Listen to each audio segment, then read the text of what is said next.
नमस्कार, स्वराज आर्टमध्ये आपल्या सर्वांचं मनपूर्वक स्वागत। आज आपण बघूयात मकर संक्रांती निमित्त खास अतिशय खमंग, खूप खुसखुशीत, चविष्ट आणि टिकाऊ अशा गुळ पोळ्यांची रेसिपी। आज मी तुम्हाला अचूक टिप्ससह आणि अचूक प्रमाणासह ह्या गुळ पोळ्या सांगितल्या आहे, त्यामुळे नवशिक्यांनी पहिल्यांदाच केल्या तरी देखील बिघडणार नाही ह्याची माझी खात्री आहे। चला तर व्हिडिओला सुरुवात करूया। सर्वप्रथम गुळ पोळीचा गुळ बनवून घेऊ। त्यासाठी आपल्याला लागणार आहे पाव वाटी शेंगदाणे।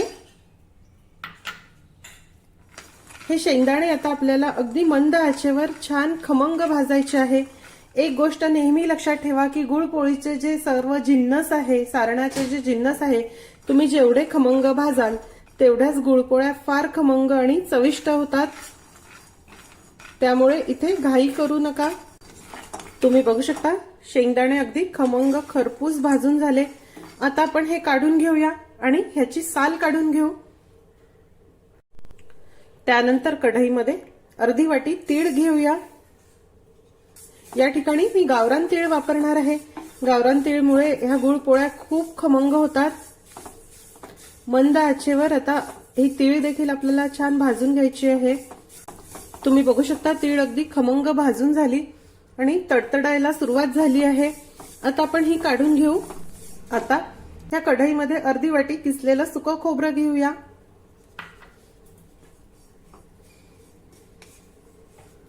हे सुकं खोबरं देखील मंद आचेवर भाजून घेऊ। सुकं खोबरं अगदी हलक्या तांबूस रंगावर एकसारखं भाजून झालं। हे बघा छान तांबूस रंग याला आला। आता आपण हे काढून घेऊ। फार देखील भाजू नका, नाहीतर करपट चव ह्याची येते। त्यानंतर ह्या कढईमध्ये 2 टेबलस्पून आपल्याला बेसन घालायचं आहे।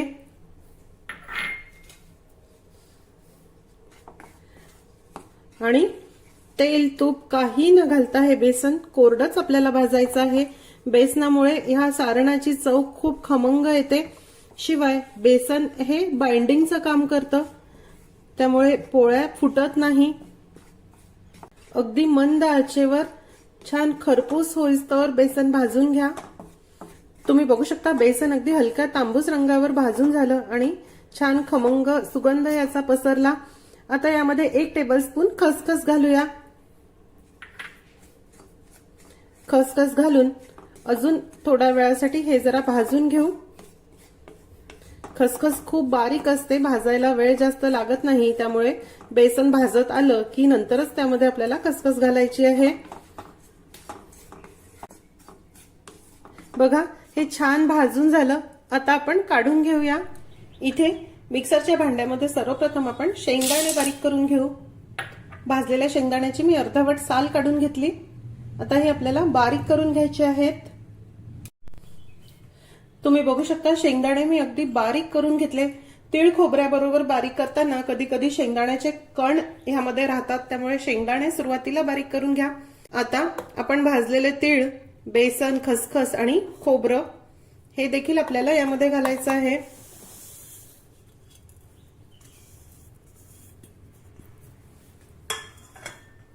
आता याची देखील आपण अगदी बारीक पूड करून घेऊ। चमच्याच्या साहाय्याने वर खाली करून याची बारीक पूड करा। हे बघा तुम्ही बघू शकता हे किती मस्त बारीक झालं।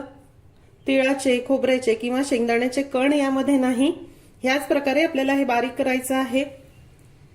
यामध्ये जर खोबऱ्याचे, तिळाचे मोठे कण राहिले तर पोळ्या फुटतात। आता यामध्ये आपल्याला किसलेला गूळ घालायचा आहे।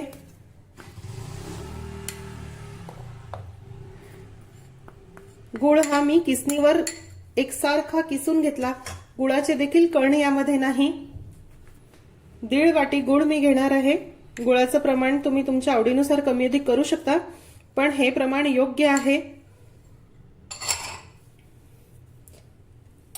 जवळपास जेवढंच तेवढं प्रमाण मी घेतलं। हे थोडं गरम आहे, हे जरा गरम असतानाच यामध्ये किसलेला गूळ घालून आता आपल्याला पुन्हा एक वेळा मिक्सरला हे बारीक करायचं आहे। थोडं गरम असल्यामुळे हा गूळ यामध्ये छान एकजीव होतो।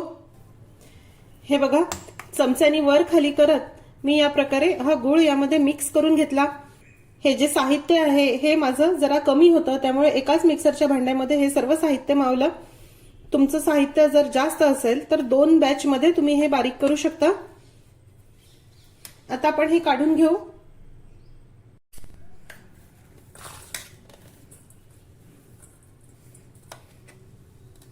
गुळ नेहमी करता किसणीवर किसून घ्या, म्हणजे गुळ अगदी एकसारखा एकजीव यामध्ये होतो। तुम्हाला जास्त प्रमाणामध्ये जर गुळपोळ्या बनवायच्या असतील तर तुम्ही मायक्रोवेव्हला किंवा कुकरमध्ये देखील हा गुळ मऊ करून घेऊ शकता। फक्त कुकरमध्ये करताना त्यामध्ये पाणी जायला नको, पाणी गेलं तर पोळ्या टिकणार नाही। आता यामध्ये चिमूटभर वेलची पूड घालू। तुम्हाला आवडत असेल तर तुम्ही जायफळाची पूड देखील यामध्ये घालू शकता। हे नीट मिक्स करूया। बघा याला बाइंडिंग किती छान आलं आहे। गुळपोळीचा गुळ तयार आहे। हा गुळ तुम्ही कोरड्या हवाबंद डब्यामध्ये अगदी 8 ते 10 दिवस देखील बाहेर ठेवू शकता। फ्रीजमध्ये ठेवायची देखील आवश्यकता नाही, बाहेरच हा टिकतो, खराब होत नाही आणि आयत्या वेळी पटपट तुम्हाला पोळ्या बनवता येतात। त्यामुळे घाई असेल तर हा गुळ तुम्ही अगोदरच बनवून ठेवा। आता सर्वात महत्वाची गोष्ट की हा गुळ आपल्याला हाताने अगदी मळून त्याचा गोळा बनवायचा नाही। का बनवायचा नाही हे मी तुम्हाला नंतर सांगते। असा सुटसुटीत आणि मोकळाच हा गुळ ठेवा। त्यानंतर वरच्या पारीसाठी किंवा कव्हरसाठी आपल्याला लागणार आहे 1 वाटी कणिक म्हणजेच गव्हाचं पीठ, अर्धी वाटी मैदा। तुम्हाला मैदा नको असेल तर तुम्ही पूर्ण कणिक देखील घेऊ शकता, पण थोडा मैदा घातला की ह्या पोळ्यांचं टेक्स्चर खूप छान येतं, छान खुसखुशीत ह्या पोळ्या होतात, म्हणून मी इथे मैदा घालणार आहे। अर्धी वाटी तांदळाचं पीठ। तांदळाचं पीठ आवर्जून घाला, त्यामुळे पोळ्यांना रंग देखील छान येतो आणि भाजताना त्याला चटके देखील लागत नाही, छान खमंग ह्या पोळ्या भाजल्या जातात। चिमूटभर मीठ घालू। आता हे पूर्ण 2 वाट्या पीठ आहे। ह्या 2 वाटी पिठासाठी पाव वाटी तेल आपल्याला घालायचं आहे। गरम तेलाचं मोहन यामध्ये घालायचं आहे।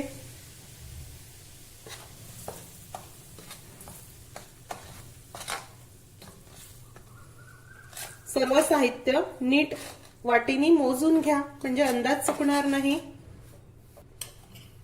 आता हे मोहन किंवा हे तेल आपण या पिठाला नीट चोळून घेऊ।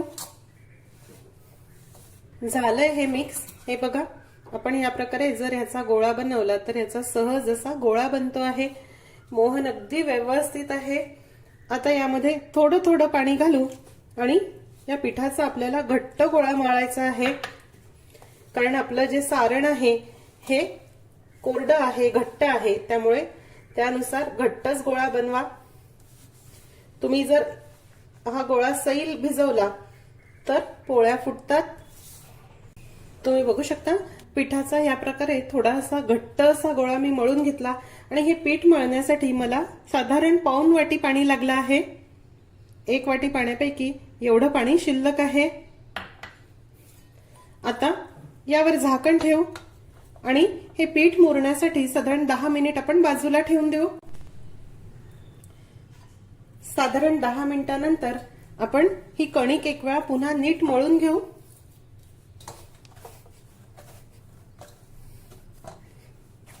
अगदी मस्त मळून घ्या, म्हणजे यातील ग्लुटन ऍक्टिव्हेट होतं। हे बघा, हे अगदी छान मळून झालं। आता आपण पोळ्या करून घेऊ। गुळ पोळी बनवण्यासाठी इथे हे मिश्रणाचा आपण एक गोळा घेऊया। लिंबाच्या आकाराचा गोळा घ्या। मध्यम आकाराच्या पोळ्या आपण करूया। इथे हे मी तांदळाचं पीठ घेतलं आहे। तांदळाच्या पिठावर आपल्याला ह्या गुळपोळ्या लाटायच्या आहे, म्हणजे छान पटपट पुढे सरकतात आणि पातळ लाटता येतात। आता आपल्याला मोदकाप्रमाणे ह्याची अशी पारी करून घ्यायची आहे। मध्ये किंचित जाड आणि काठाला पातळ या प्रकारे पारी करा। आणि आता हे जे सारण आहे हे आपल्याला यामध्ये भरायचं आहे। मी तुम्हाला सांगितलं होतं की ह्या मिश्रणाचा गोळा करू नका, तर गोळा का नाही करायचा, कारण गोळा केला की त्याच्या अशा गाठी गाठी होतात आणि सारण काठापर्यंत जात नाही, ते मध्येच फुटतं। त्यामुळे असं सुटसुटीतच हे आपल्याला ठेवायचं आहे आणि हलक्या हाताने दाबून असं हे भरून घ्या, बंद करून घ्या।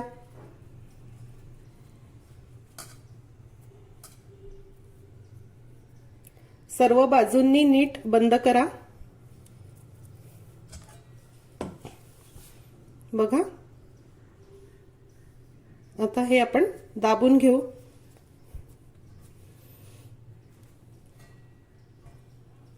आता काय करायचं आहे की हे पुन्हा तांदळाच्या पिठात आपल्याला घोळवून घ्यायचं आहे आणि लगेच लाटायचं नाही। हातावर या मधल्या भागामध्ये आपल्याला घ्यायचं आहे आणि याची चाकी करायची आहे। बघा, मी दाखवते या पद्धतीने चाकी करा, म्हणजे सर्व जे सारण आहे ते काठापर्यंत पोहोचेल आणि पोळी फुटणार देखील नाही। तुम्ही लगेच जर लाटायला हा गोळा घेतला तर पोळी मध्येच फुटेल। थोडंसं तांदळाचं पीठ घेऊ।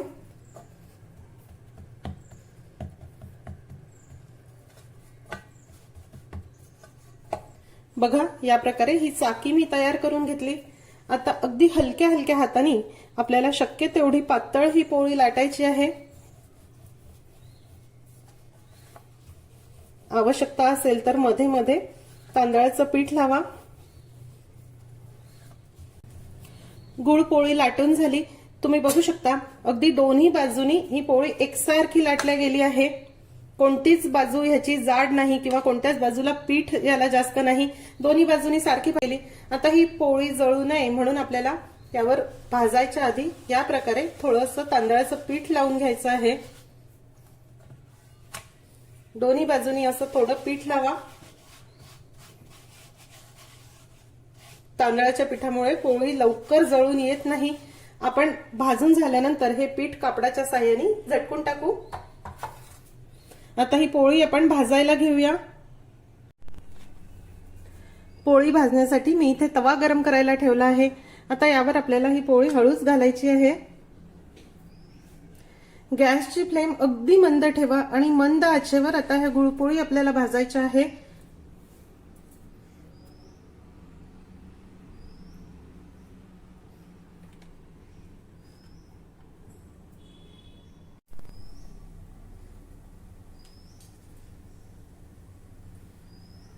हे बघा, हळूहळू यातील गुळ वितळायला सुरुवात झाली आणि पोळीला असे फुगे यायला सुरुवात झाली आहे। आता उलटण्याच्या साहाय्याने आपण ही पोळी उलटवून घेऊ। सर्वात महत्वाची गोष्ट की पोळी भाजताना पोळीला तेल तूप काहीही लावू नका।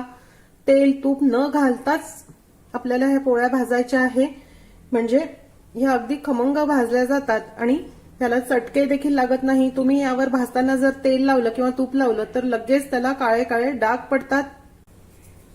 बघा, ही पोळी किती मस्त फुगली। आता आपण ह्याची बाजू टर्न करून घेऊ। अगदी काठापर्यंत ह्याच्या आपला गुळ पसरला आहे। एकसारखी पोळी लाटल्या गेली की मस्त फुगते। पोळी भाजून झाली। आता यावरचं जे तांदळाचं पीठ आहे ते टिश्यू पेपरच्या साहाय्याने किंवा एखाद्या सुती कापडाच्या साहाय्याने या प्रकारे झटकून घ्या, म्हणजे पोळी पिठूळ लागणार नाही।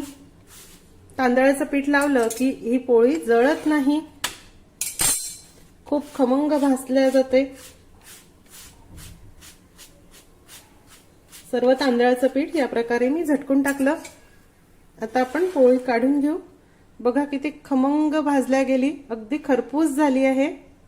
आणि त्यानंतर एक महत्वाची टीप तुम्हाला सांगते, जर इथे गुळ फुटून तव्याला लागला असेल तर प्रत्येक वेळी पाण्याच्या साहाय्याने थोडा टिश्यू पेपर किंवा कापड घेऊन हा तवा पुसून घ्या। पोळी फुटून जर गुळ याला लागलेला राहिला तर तो जळतो आणि त्याचे डाग पुढच्या पोळीला लागतात। त्यामुळे प्रत्येक वेळी जर पोळी फाटली असेल, गुळ बाहेर आला असेल तर तवा या प्रकारे ओल्या टिश्यू पेपरनी पुसून घ्या। पुढची पोळी घालू।